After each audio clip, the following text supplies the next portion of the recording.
I think what's uniquely inspiring for me about you is that you do symbolize for me hope for the future, as a youth, as someone representing the youth of our country and taking on very difficult topics, sensitive topics that other people would really rather not have at your age, but tackling them on with full confidence and full courage and expressing what's on your heart in such a powerful way, taking on institution, taking on the political system, taking on inequality and our historic oppression and the racism that is still so well and alive today, and taking those hard topics head on.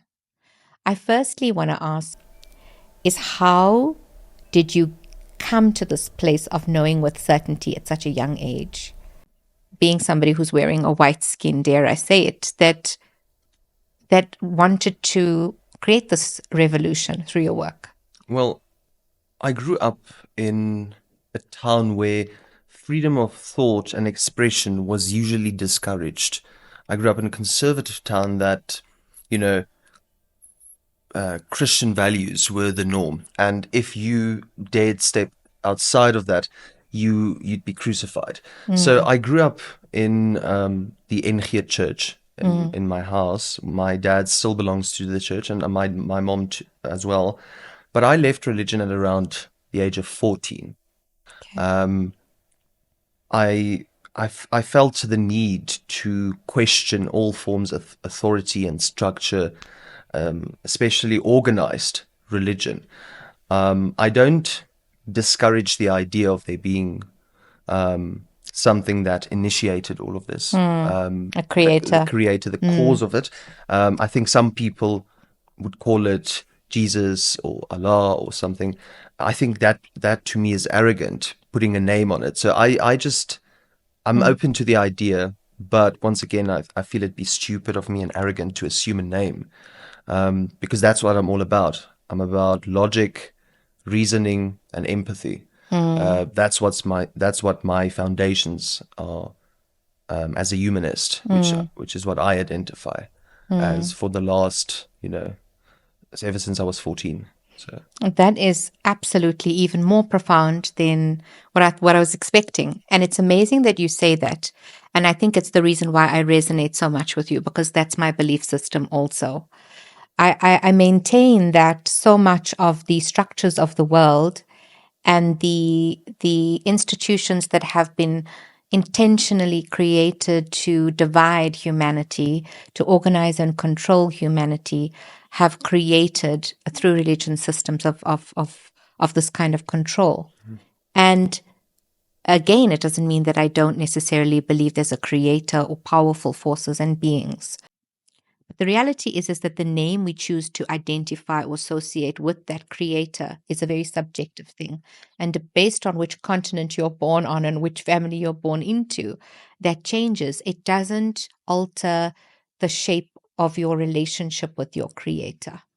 And how arrogant, rightfully, as you said, for us to assume that we can limit the creator to a name, because that is a very human and ego-based way of thinking of the creator, who is so much larger than our brains have the capacity to process in this realm, right? Yeah. So I absolutely resonate with that. It's so, so true. But coming to where we find ourselves being born on the African continent, me wearing a brown skin and being classified as Indian, you being classified as white.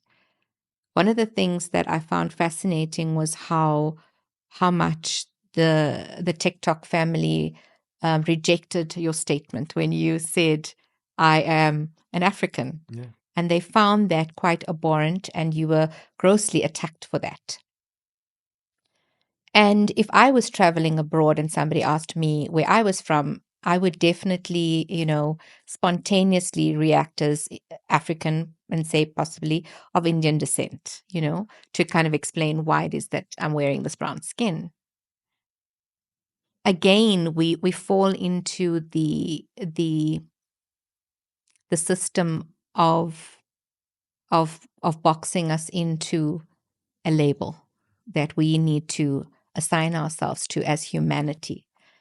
And I understand that politically in the realm of duality, if I'm thinking about this from a spiritual and an energetic point of view, I almost feel like it's necessary for us to rightly identify with certain labels in order to wrong the pasts, right? To some extent. And that's what employment equity is about and things of that nature.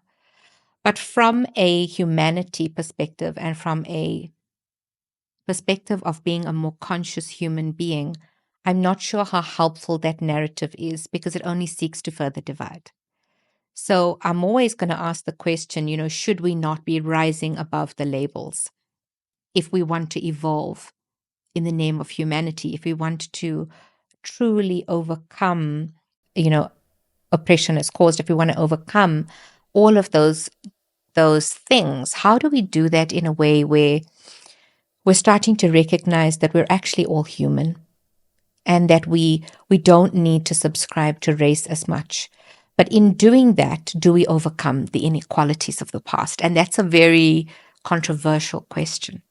Yes, I think when we talk about, speaking individually and when we speak to our friends and family, I think it's important that a label of some sort remains because when we speak about history, people and their skin colors are not neutral. We Mm, have people that have been previously dispossessed of land, as mm, well as their religion, their cultures, their ethnicities, by being wiped out as mm. people and more. So, referring to the past, it would be silly to refer to people as people because not all people have been Equal, equally discriminated or been, rejected or displaced. So historically and from a place of privilege, I think it's important that we keep these labels to educate because that's right? what I'm all about is the acknowledgement first. It's Mm, not the I've always said I'm not an apologist for the past and I never will be because I don't have any hold into the past. I wasn't part of it. So for me, it's really about acknowledging what mm, has been done wrong in the past mm, and creating meaningful discussion and debate around it mm, as the youth, as people of the 21st century, and figuring out modern ways of approaching it as people of modernity, mm, right? I recently said in an article, I love Karl Marx and his ideas, but I'm not a communist. I'm not a mm, Marxist mm, because I do think that at the end of the day, the problems of the 21st century requires solutions of the 21st century. mm, So, to me, it's important that we keep that balance. We open up discussions, we talk about it, we fight about it, we debate about it. mm, Because when we come down to that point of what we have in common, the one thing we all have in common is the ability to articulate our thoughts and our expressions and debate it and use language. So I think it would be stupid not to do it. And we need mm. to start doing it more. Absolutely. What we're doing should be done on national levels. We should have independent Absolutely. community assemblies all across the country where people Absolutely. get together and demand and talk about these things. Conversing, Yes, yes, yeah. exchanges, meaningful exchanges, because from that comes tremendous growth, insight, self awareness, and understanding. And how else do you cultivate empathy, right? Because we've been taught not to be empathetic to that which looks and sounds and is different to us, Mm. whatever that difference is labeled as. And I really appreciate that response because it is true that I think it needs to be a synthesis and a harmony of holding space for the past and redressing the past inequality, while also holding space for our connectedness as souls and our humanity and our oneness.